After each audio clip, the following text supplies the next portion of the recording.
In my last class, I discussed chapter number 2, Resources of India, part 2 in class 10th. There we discussed some topics. Today we will start our new topic. Class 10th में जब हमने chapter 2 start किया था, so कुछ topic हम discuss कर चुके थे, मीन्स हमने उसमें टाइप्स ऑफ फार्मिंग पढ़ी थी, है ना, फॉर्म्ड कैसे होता है, फॉर्म क्या होता है, एग्रीकल्चर के इंपॉर्टेंस क्या है, types of crops also we discussed. Today we will discuss about horticulture crops and medicinal plants. आज का जो हमारा टॉपिक है today in class 10th chapter number 2, our new topic is medicinal and horticulture crops.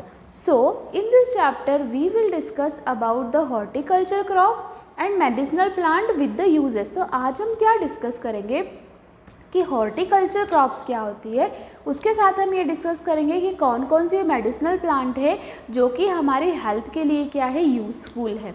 ठीक है. So if you will talk about horticulture crops, you can see here the picture of horticulture crops. आप जब ये picture देखेंगे horticulture crops की, तो आपको यहाँ पे क्या दिख रहा है, फ्रूट्स दिख रही हैं, वेजिटेबल दिख रहे हैं, हर्ब्स दिख रहे हैं ना छोटे छोटे. तो जो ये फ्रूट्स वेजिटेबल इन सब की जो खेती होती है, ये सारी कौन सी क्रॉप्स होती है, फ्रूट्स हो गए, वेजिटेबल हो गए, फ्लावर्स हो गए, तो ये सब काई में आते हैं, हॉर्टिकल्चर क्रॉप्स में आते हैं. अब हम यदि इंडिया क्या है, India has a great potential to the production of horticulture crops like fruits, vegetable, herbs, aromatic plants और एट्सेट्रा, है ना. जो इंडिया है उसके पास एक ऐसी पोटेंशियल है कि वो हॉर्टिकल्चर क्रॉप्स का प्रोडक्शन बहुत ज़्यादा हमको देता है. ठीक है. India has a great potential to producing the horticulture crops like हमने देख लिया वेजिटेबल, फ्रूट्स, हर्ब्स हो गए, हमारे एरोमेटिक प्लांट्स हो गए, फ्लावर्स हो गए, स्पाइसेस हो गए, etcetera. And this is depend upon the climatic condition. देखो क्या होता है बेटा, कुछ फसल या हम बोल सकते हैं कुछ फ्रूट्स जो होते हैं, कुछ फ्रूट्स क्या होते हैं, ठंडे प्रदेश में लगते हैं, है ना. और कुछ फ्रूट्स क्या होते हैं, उनको जो क्लाइमेट चाहिए वो गर्म चाहिए होता है ना. मतलब हम बात करते हैं कुछ, फॉर एग्जांपल अपन ने ले लिया शिमला, तो ये शिमला हो गया, और हमारा राजस्थान जस्ट अपोजिट, राजस्थान क्या होता है, गर्म होता है, वहीं शिमला क्या होता है, हमारा ठंडा होता है, हिमाचल प्रदेश ठंडा होता है. तो जो कुछ फ्रूट्स ऐसे रहते हैं, कुछ की तासीर ऐसी होती है जो ठंडे प्रदेश में लगते हैं, और कुछ क्या होते हैं, उनको गर्मी चाहिए होती है. कुछ फ्रूट्स ठंडे में नहीं लग पाते, उनको गर्मी चाहिए होती है, तो वो कहाँ लगते हैं, जो ड्राई मतलब जहाँ पे गर्म क्लाइमेट होगा वहाँ पे. तो ये जो इसके फ्रूट्स की वैरायटी हो गई, वेजिटेबल्स की वैरायटी हो गई, वो मेनली किस पे डिपेंड करती है, क्लाइमेटिक कंडीशन पे डिपेंड करती है. अब यदि हम देखें कि जो हमारा इंडिया की हम बात करें फ्रूट कल्टीवेशन की, सो इंडिया प्रोड्यूस करता है 10% ऑफ वर्ल्ड. सेकेंड अपन ये जो इसकी जैसे बात करें कि कितना एरिया कवर कर रहा है हॉर्टिकल्चर क्रॉप्स, तो 48.1 कितना एरिया कवर किया हॉर्टिकल्चर क्रॉप्स ने, 48.1 lakh hectare and 63 lakh hectare vegetables and fruits. Okay, 63% जो एरिया है वो किसने कवर किया है, फ्रूट्स ने और वेजिटेबल में. ठीक है. अब जैसे कि जो हॉर्टिकल्चर क्रॉप्स है, हॉर्टिकल्चर क्रॉप्स में क्या क्या आते हैं, हमारे फ्रूट्स आते हैं, वेजिटेबल्स आती हैं और फ्लावर्स आते हैं, स्पाइसेस मसाले जो होते हैं ना, स्पाइसेस, वो भी किस में आते हैं, हमारे हॉर्टिकल्चर क्रॉप्स में आते हैं. अब हम बात करें फ्रूट्स, तो फ्रूट क्या है, जैसे कि हमारे जो ट्रॉपिकल एरिया फ्रूट्स हो गए, the fruits of tropical area like क्या हो गया, मैंगो हो गया, बनाना हो गया, lemon, pineapple, papaya, guava, chikoo etcetera, है ना. Fruits of temperature like apple, pears, apricot, salmon and fruits of dry area. जैसे कि अब हमने अभी थोड़ी देर पहले ये बात की थी कि कुछ ऐसे फ्रूट्स, जैसे कि हम बात करें कुछ ऐसे फ्रूट जो कि ठंडे प्रदेश में लगते हैं, कुछ ऐसे फ्रूट्स जो कि जिनको गर्मी चाहिए होती है तो वो गर्मी वाली जगह पे लगते हैं. तो जो फ्रूट्स होते हैं वो उनके नेचर के लिए या फिर उनकी तासीर के लिए किसके ऊपर डिपेंड होते हैं, अपने क्लाइमेटिक कंडीशन के ऊपर डिपेंड होते हैं. जो इंडिया है वो कितना 39% जो मैंगो है वो प्रोड्यूस करती है. India produce 39% of mango and 23% of banana of the total world production. अगर हम पूरे विश्व की प्रोडक्शन की बात करें पूरे विश्व के प्रोडक्शन की बात करें तो सिर्फ इंडिया जो है 39% मैंगो का प्रोडक्शन देता है और 23% कितना देता है, बनाना का प्रोडक्शन देता है। ठीक है, now we will talk about vegetables. अब हम बात करते हैं सब्जियों के बारे में। You all are familiar with vegetables and fruit also. आप सभी फ्रूट से और वेजिटेबल से बहुत ज़्यादा फेमिलियर है ना। ऐसा कोई नहीं होगा जिसने आज हमने वेजिटेबल्स या फ्रूट्स को नहीं देखा है। अब जब वेजिटेबल्स, जैसे कि वेजिटेबल्स में हो गया टोमेटो हो गया, ऑनियन हो गया, कैबेज हो गया, कॉलीफ्लावर हो गया, पोटैटो हो गया, कुकुम्बर हो गया, तो ये सब कहाँ लगाए जाते हैं, इनकी खेती कहाँ की जाती है, हमारे इंडिया में की जाती है। तो जो इंडिया है उसकी रैंक कितनी है, सेकंड है आफ्टर चाइना प्रोड्यूसिंग वेजिटेबल्स। मतलब जो सब्जियों का उत्पादन किया जाता है ना, जब सब्जियों का उत्पादन किया जाता है तो उसमें हमारे भारत की सेकंड रैंक है चाइना के आफ्टर, चाइना के बाद। मतलब after China India got second position किसमें, प्रोडक्शन ऑफ वेजिटेबल्स। अब जो कॉलीफ्लावर होता है, कॉलीफ्लावर मतलब फूल गोभी, फूल गोभी सभी ने देखा है। तो जो फूल गोभी है वो हमारे भारत में अच्छी मात्रा में होता है, बहुत अच्छी मात्रा में होता है। इसी कारण हम बोल सकते हैं कि India rank first in the production of cauliflower. इसीलिए क्या हम बोल सकते हैं कि फूल गोभी का उत्पादन है उसमें भारत की कौन सी रैंक है, फर्स्ट रैंक है। वहीं हम देखें सेकंड इन द ऑनियन, जो प्याज होता है, प्याज में हमारे भारत की कौन सी रैंक है, सेकंड रैंक है। And third in cabbage production in the world, और थर्ड रैंक किसमें सिक्योर्ड करिए, केबेज के प्रोडक्शन में, मतलब पत्ता गोभी में। Okay, now we will discuss about flowers. Flowers is also come in horticulture crop. जो फ्लावर्स होते हैं मीन्स फूल होते हैं, फूल क्या होते हैं, फूल भी किस में आते हैं, हमारे हॉर्टिकल्चर क्रॉप्स में आते हैं। Traditional technique of cultivation of flower area in practice, जैसे कि आज हम देखते हैं कि बहुत सारे ट्रेडिशनल टेक्निक्स भी अपनाई जा रही है फूलों के उत्पादन के लिए, है ना।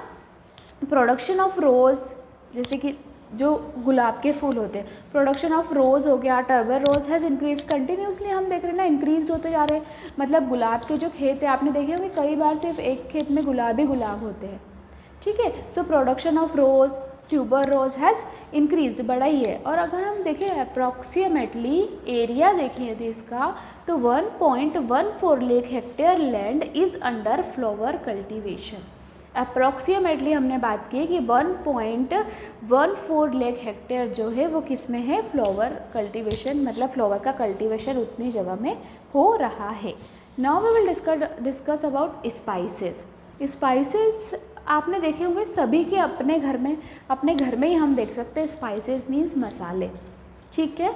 सो India is known as the house of spices. जो भारत है, भारत में सबसे ज़्यादा मसाले की ग्रोन किया जाता है, भारत में सबसे ज़्यादा मसाले पाए जाते हैं, इसीलिए भारत को मसालों का घर बोला जाता है। मतलब India is known as spices, या India is known as the house of spices. Okay, जैसे कि ब्लैक पेपर, काली मिर्ची हो गई, कार्डमम हो गई, ginger, garlic, turmeric, chillies etcetera produced here. ये सब अपने यहाँ पे क्या होता है, इन सब का अपने यहाँ पे उत्पादन किया जाता है। भारत में किस किस का, पेपर, ब्लैक पेपर हो गया, कार्डमम हो गई, जिंजर हो गया, गार्लिक हो गई, टर्मरिक एक्सेट्रा, इन सभी का उत्पादन कहाँ किया जाता है, भारत में किया जाता है। India is the largest producer, consumer and exporter of spices.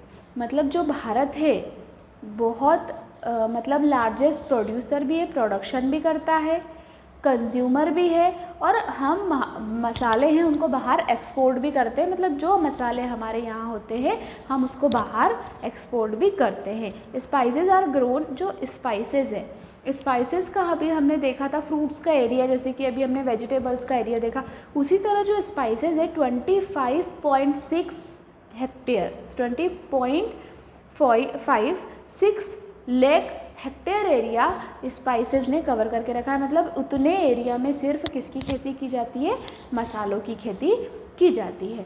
So what we discussed now, we discussed about horticulture crops. In horticulture crops we discussed about fruits, vegetables, और हमने देख लिया flowers and spices. Understood this? Is there any doubt? Now we will discuss about our next topic, herbal plants and their medicinal use. अब हम जब बात करेंगे herbal plants की, तो हर्बल प्लांट्स क्या होते हैं बेटा, जैसे कि you can see here medicinal plant also. In this topic we will discuss about herbal and medicinal plant, मतलब औषधीय जो पौधे होते हैं ना, औषधीय पौधे जिसका यूज़ हम हमारे मेडिकल वाली फील्ड में हम ट्रीटमेंट के लिए करते हैं, वो मेडिसिनल प्लांट होते हैं। अब हम आज क्या देखते हैं कि कंटिन्यूसली हम ये देख रहे हैं कि जो एलोपैथिक ट्रीटमेंट तो होता ही है, एलोपैथिक ट्रीटमेंट, पर जो हम बोलते हैं जो नेचुरली हमको मिलता है, नेचर से जो हमको मिलता है, ऐसे पौधे ने जो हमको नेचर से मिले हैं जिसका हम मेडिसिनल यूज़ कर रहे हैं, तो वो सारे हमारे काय में आ जाते हैं, मेडिसिनल प्लांट में आ जाते हैं। ठीक है, फ्रॉम हम एंशियंट टाइम से इंडिया की बात करें, so has been tradition of herbal and medicinal, मतलब पहले से, आज से नहीं, बहुत वर्षों पहले से, एंशियंट टाइम से औषधीय पौधों के द्वारा क्या हो रहा है, ट्रीटमेंट किया जा रहा है। ऐसा नहीं है कि आज इनको स्टार्ट किया है, काफ़ी समय पहले से, फ्रॉम एंशियंट टाइम से आज इंडिया के जो लोग हैं, इंडिया में मेडिसिनल प्लांट के द्वारा ही ट्रीटमेंट किया जा रहा है। पर अनफॉर्चुनेटली आज हम क्या देख रहे हैं कि इस one species of herb is becoming very extinct every day of the world. In India, too many species of herb have becoming extinct by now and many area at the very large of disappearance. आज हम देख रहे हैं कई ये हो रहा है कि बहुत सारी जगह, ऐसा नहीं है, एक जगह बहुत जो बड़े बड़े फॉरेस्ट है उनको हटाकर क्या कर दिए गए हैं, लोग वहाँ पे रहने लगे हैं, तो उसके कारण क्या हो रहा है, ऐसा हो रहा है कि कुछ कुछ स्पीशीज़ हमको आज नहीं देखने को मिल रही है। You can see here African medicinal plant, है ना, here what is given, all are this medicinal plant but this are African medicinal plant. अब हमको क्या करना है, मेडिसिनल प्लांट एक एक, मतलब जैसे हम बोलते हैं तुलसी हो गई, हमारी टर्मरिक हो गई, तो ये सब काय में आते हैं, ये सब काय में आते हैं मेडिसिनल प्लांट में। जब हम बात करते हैं मेडिसिनल प्लांट्स की, so first we will start from our first medicinal plant is neem. Understood? Now we will start from neem. नीम, जैसे कि नीम ऐसा नहीं है, नीम किसी ने नहीं देखो, neem is found everywhere in India. हम भारत की अगर बात करें तो जो नीम है वो क्या है, हमको हर जगह पर मिलता है। ये क्या करता है, एनवायरनमेंट को प्यूरीफाई करता है, it purifies the environment. Every part of the tree is medical use. इस ट्री, ये जो हमारा नीम है बेटा, इसका हर पार्ट का मेडिकली यूज्ड है, मतलब इसके हर पार्ट को एक औषधि के रूप में उपयोग में लिया जाता है। Neem is evergreen tree of 25 to 30 feet. नीम की जो लंबाई काफ़ी हरा भरा होता है, ये एवरग्रीन होता है और कम से कम 20 से 30 फीट ये इसकी हाइट होती है। It leaves the shining green, इसकी लीव्स जैसे कि आप देख सकते हो शाइनिंग ग्रीन, सभी ने देखा है नीम का पेड़। और flowers are very small white which have special type of smell. Fruits and small green egg shaped which gets change the yellow colour. जैसे कि आपने ग्रीन, जब हम जिसको निम्बोली बोलते हैं ना हम, तो नीम में छोटी छोटी पहले ग्रीन कलर की रहती है और फिर जैसे जैसे धीरे धीरे जब वो पक जाती है तो उसका कलर कौन सा हो जाता है, येलो हो जाता है। अब हम देखें नीम के पौधे की, अगर आप इसकी बार्क की बात कर लो, लीव्स की बात कर लो, स्टेम, वॉटेवर जिसकी भी बात करते हैं, नीम का पौधा क्या है, इसका हर पार्ट अपने आप में एक औषधीय गुण रखता है। जैसे कि हम बात करें, the leaves and seeds of neem are useful in problems to related the hair. जैसे कि जो इसकी पत्तियाँ होती हैं और सीड्स होते हैं जो नीम के, वो किसके लिए यूज़फुल होते हैं, आपके जो बालों में प्रॉब्लम होती है, आपके बाल झड़ते हैं या फिर जो भी प्रॉब्लम होती है उसके लिए हेल्पफुल होते हैं। फिर हम बात करें, इन spring season the use of newly sprouted soft leaves purifies the blood. क्या होता है, जब स्प्रिंग सीजन या बारिश का मौसम आता है, ठंड का मौसम होता है, तो नीम में नई नई छोटी छोटी पत्तियाँ आती है, बहुत बारीक बारीक होती है। तो ये जो बारीक बारीक पत्तियाँ होती हैं, आप इसको अगर मॉर्निंग में खाते हैं तो ये जो आपका ब्लड होता है ना, ये ब्लड को क्या करती है, प्यूरीफाई करती है। और जो बहुत सारी डिसीज़ होती है, स्किन डिसीज़ से भी आपको क्या करती है, क्योर करके रखती है। ओके, आपको जो स्किन डिसीज़ है उससे भी क्योर करके रखेगी इसकी छोटी छोटी पत्ती, स्मॉल जो छोटी छोटी लीव्स होती है, सॉफ्ट लीव्स होती है वो, और आपको क्या करती है, हेयर प्रॉब्लम से भी बचाती है और आपके ब्लड को सर्कुलेट करती है। The brush of the neem branches to prevent dangerous disease. जो आपकी नीम की जो कई बार आपने देखा होगा ब्रांचेस जो होती है नीम की, है ना, कई बार आपने देखा होगा कि लोगों को वो उससे ब्रश करते हैं। तो जो अगर अपन इसकी जो ब्रांचेस होती है उससे ब्रश करते हैं, so it is very helpful cure to prevent the dangerous disease. बहुत सारी ऐसी डिसीज़ है जो कि हमारे लिए हार्मफुल होती है, हमारे टिथ इससे क्या, ये हमारे टिथ के लिए हार्मफुल होती है। तो जो इसकी ब्रांचेस है वो इससे डिसीज़ को प्रिवेंट करने के लिए यूज़ में लाई जाती है। Neem tree are very much useful to disease related to ringworm, itchiness, pimples, और जैसे कि हम देखें नीम के फेस वॉश भी बनते हैं, आपने कई बार देखा होगा। ठीक है, आज हम देखते हैं कि आप आयुर्वेदिक वाली शॉप पे चले जाइए या नॉर्मल भी जो हमको फेस वॉश मिल रहे हैं वो नीम में भी आता है, या नीम का साबुन, सोप भी आता है, नीम का साबुन भी आता है। तो वो क्या होता है, जो हमारी स्किन डिसीज होती है, मतलब स्किन पे यदि आपको पिंपल्स हो रहे हैं या फिर कुछ ईचिंग हो रही है या फिर कुछ अदर प्रॉब्लम्स हो रही है, तो नीम क्या होता है, उसके लिए भी क्या होता है बेटा, हेल्पफुल होता है। The dry leaves are also kept in food grain and container. अब आपने देखा होगा जो इनकी पत्तियाँ होती है, जब हम लोग घर में गेहूँ रखते हैं, गेहूँ को स्टोर करके रखते हैं, मार्च अप्रैल में आपने देखो गर्मी में हम लोग गेहूँ को स्टोर करके रखते हैं, तो कैसे रखते हैं, नीम की पत्तियाँ यदि हम गेहूँ में रख दें तो हमारे गेहूँ ख़राब नहीं होते। सोचो आप, इतना गुण है, मतलब आपको आपकी बॉडी के लिए तो हेल्पफुल है, बट जो इसकी लीव्स होती है वो किसके लिए भी, जैसे जो इंसेक्ट्स होते हैं ना, वर्म होते हैं, इंसेक्ट्स होते हैं, उससे भी हमारे जो गेहूँ है, हमारे अनाज को क्या कर सकते हैं, हम इससे प्रिवेंट कर सकते हैं। By the use of water boiled neem leaves the clothes of patient and also his living room are made green and.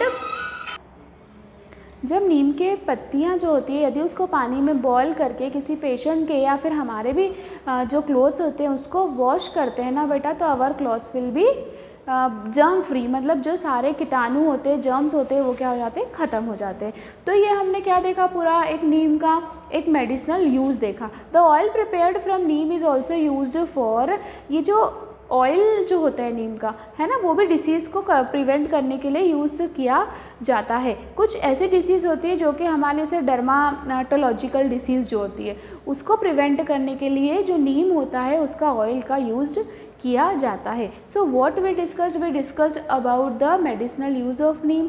हमने नीम का इम्पॉर्टेंट देख लिया, उसका यूज़ देख लिया, है ना। अब हम after that next topic what we will discuss more medicinal plant. अब हम जो नेक्स्ट पढ़ेंगे, नेक्स्ट टॉपिक्स जो लेंगे वो क्या लेंगे और भी बहुत सारे मेडिसिनल प्लांट है, और अब हम देखेंगे उनका use and medicinal use. So this that one neem is completed. In next class we will continue our topic.